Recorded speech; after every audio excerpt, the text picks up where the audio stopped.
So basically, to begin with, we sort of know that the ANC is capable of sort of pursuing moderate and radical approaches. So even within this year, we had this radical lurch at the start of this year when Ramaphosa signed the Expropriation Act into law. And now we seem to be in this moderate phase, and sort of the ANC is, from a Western perspective, good as gold. The sort of when it comes to attacks on farms, these are probably lower than they've ever been under the ANC. So it's how do you how does the ANC approach things is the question, and how should Western governments engage with the ANC?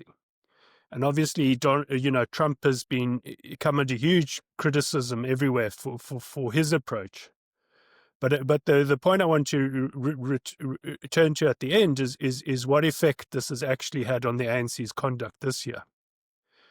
Now, if you go and read the ANC's strategy and foreign policy papers over sort of 3 decades, you'll invariably see that there's a discussion of what is called the balance of forces. And where does this stand at this moment, and what does this allow, and what does it disallow? And now, to understand this concept, it originates in Marxist-Leninist ideology, in which the ANC has obviously been, saturated for several decades now. And essentially, the concept can be summarized as follows: for the ANC, its ultimate ends, which are the goals of the National Democratic Revolution, which is another old communist concept, are absolutely sacrosanct. And if you go back in history, these were originally laid out by the South African Communist Party in 1962. And the ANC has basically been committed to their realization ever since, although it formally signed them into sort of its ideology in 1969. And the NDR is an attempt to remedy the evils of what it calls colonialism of a special type, which is an application of Lenin's theory of imperialism to the South African situation. So when it comes to these goals, the ANC is totally, they're non-negotiable. The ANC is totally committed to them. And saying that they might be harmful or counterproductive or destructive just is totally, it will never penetrate. And to the extent that an ANC leader actually conceded the point, then he would be immediately regarded as a sellout, and he would lose his standing within the movement. So you can't really move on that, even if Sorry, as an ANC, James. yeah. What are these goals that you're talking about that are sacrosanct, kind of the national democratic revolutionary goals? Well, the basic theory of colonialism of a special type is that the predicament of the African majority was the result of the penetration of South Africa by the essentially European conquerors, who then stole all the wealth, hoarded all the wealth for themselves, and became wealthy at the expense of the land and the wealth of the black majority. And then the National Democratic Revolution is about transferring that wealth and power back to the black majority and achieving the ultimate of a situation of sort of equality of outcomes in all spheres of existence, from employment to land ownership to wealth, everything. So that's where the idea of demographic representativity comes from. That you must have pure race proportionality. So that's basically where those goals are. That's a very, very short summary of the idea.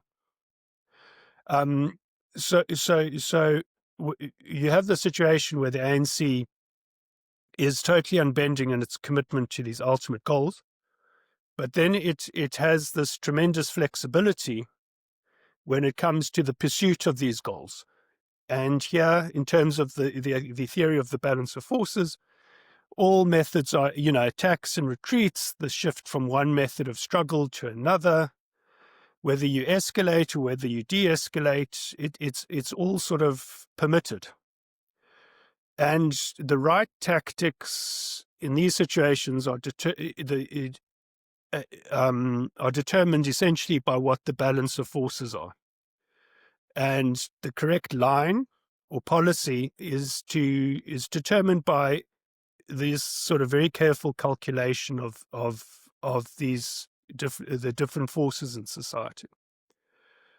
And here, any deviation from what you judge to be the correct line is regarded as unpardonable. Now, it can imperil the revolution in two ways. One is by setting it back, or the other, or by defeating its advance. And these deviations from the correct line, which is this Leninist idea, can take two forms. Now, the one form is what's called left-wing adventurism, where you underestimate the hostile forces. So if you, for instance, try and seize power too early and then the Communist Party gets crushed, that would be seen as totally crushed by the state. That would be seen as left-wing adventurism. And then on the other side, there's what is called right-wing opportunism, which is where you overestimate the hostile, the forces arranged against you.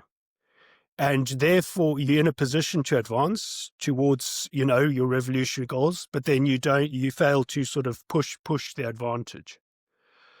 So essentially, then the sort of two sins that liberation movements faces are, on the one hand, recklessly sort of progressing in the face of an adverse balance of forces, and on the other side, not pushing forward when the balance of forces in fact is in fact in your favor. So what you have is an ANC which is very is totally irrational and unreasonable when it comes to its ultimate ends. But on the other hand, can be very realistic and cautious when it comes to the pursuit of them, but only if it thinks that the balance of forces arrayed against it are adverse to the ANC. So what you've seen this year is is the ANC pursuing quite a moderate stance over the last few months. And the question is, if you notice what's happened, it's no longer trying to rename Santon Drive after Leila Khalid. It is also not. It also, at a certain point earlier this year, it stopped releasing press statements on a daily, sort of weekly basis, accusing Israel of genocide. It hasn't sought to operationalize the Expropriation Act to seize, white-owned farms or anything like that. At the same time, in its negotiations with the Americans, it refused to tie its hands in any way with regards to the pursuit of its long-term goals. So, in a sense, what one has to realize is that the reason the ANC has backed down, in a sense, is because in what I suspect has happened is the Trump administration put serious pressure on the ANC. And everyone's very critical of Trump for doing that. But in fact, that has probably led to the ANC, both in foreign policy and domestic policy, actually moderating its position for the moment. But what will happen if that pressure then gets taken off, as for instance the Western Europeans would like it to happen, then you'll see the ANC wanting to push forward again, because then the balance of forces will be in its favor. So that's basically a summary of the theory and how it's applying in South Africa at the moment. Richard? Yeah, so there's that saying, science advances one funeral at a time. Is this outlook throughout the ANC sort of young and old, or is this still the old guard that maybe got their education at the Lenin International School?